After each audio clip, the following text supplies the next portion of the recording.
Kodak's story, finding safety, love, and a new life.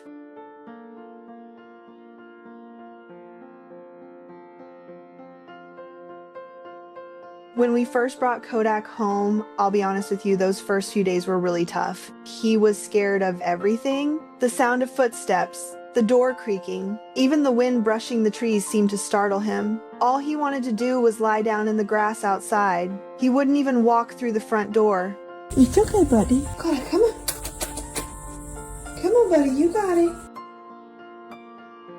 So we didn't push him. We just let him be. We gave him the space and time he needed to feel whatever he needed to feel. I remember sitting out there with him, just quietly, no words, no expectations, and thinking, whatever you went through, buddy, we're gonna fix it.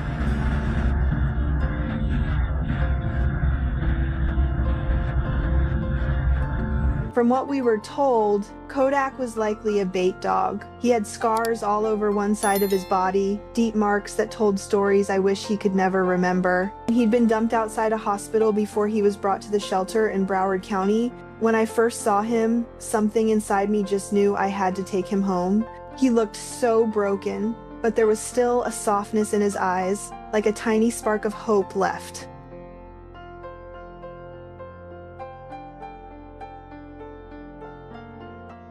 We already had another dog, Layla. She's gentle and patient, the perfect soul for a dog like Kodak to learn from. And oh, she helped him more than we ever could.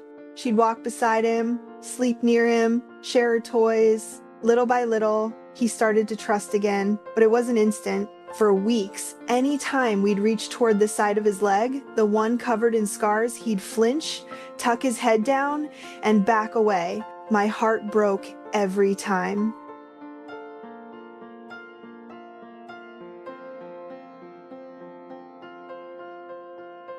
Then, one morning, about 3 weeks in, something changed.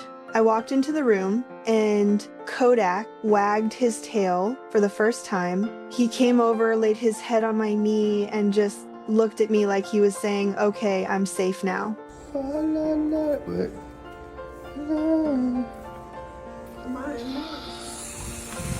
Dylan! That was it.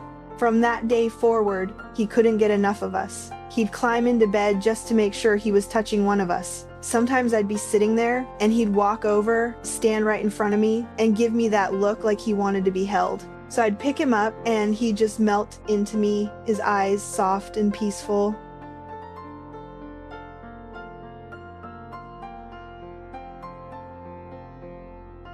But there were still things that scared him. Anything that went around his neck, leashes, collars, harnesses, terrified him. I tried taking him for walks like I did with Layla, but the moment I put that harness on, he froze. You could just see the panic in his eyes. So I had to get creative. I wanted him to experience the world, but in a way that made him feel safe. That's when I found the backpack. Apparently I was wrong. Because here we are. Not even 10 minutes into our walk. And you know what? It worked. The first time I put him in there, he just relaxed. Like it reminded him he was safe, that he didn't have to do anything but be held. Now he rides on my back everywhere we go. It's like his little happy place. People smile, they stop to pet him, and in those moments, he's just another love dog.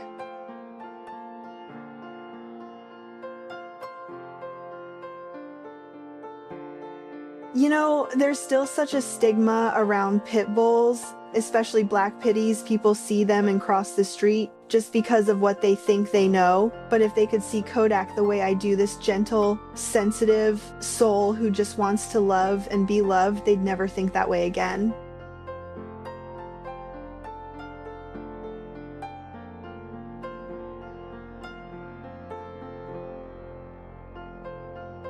Kodak is the most scared dog I've ever had in my home, but he's also one of the most loving, most grateful, and most loyal. Watching him heal has changed me. It's reminded me that love doesn't always come easy. Sometimes it's quiet, slow, and takes a lot of patience. You ready?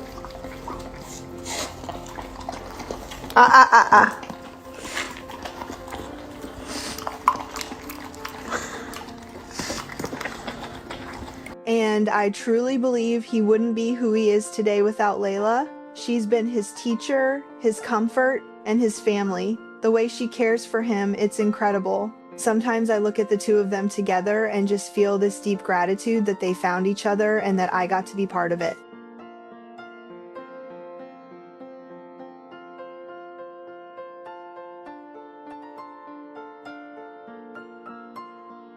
If you look into Kodak's eyes now, you'll see what I see.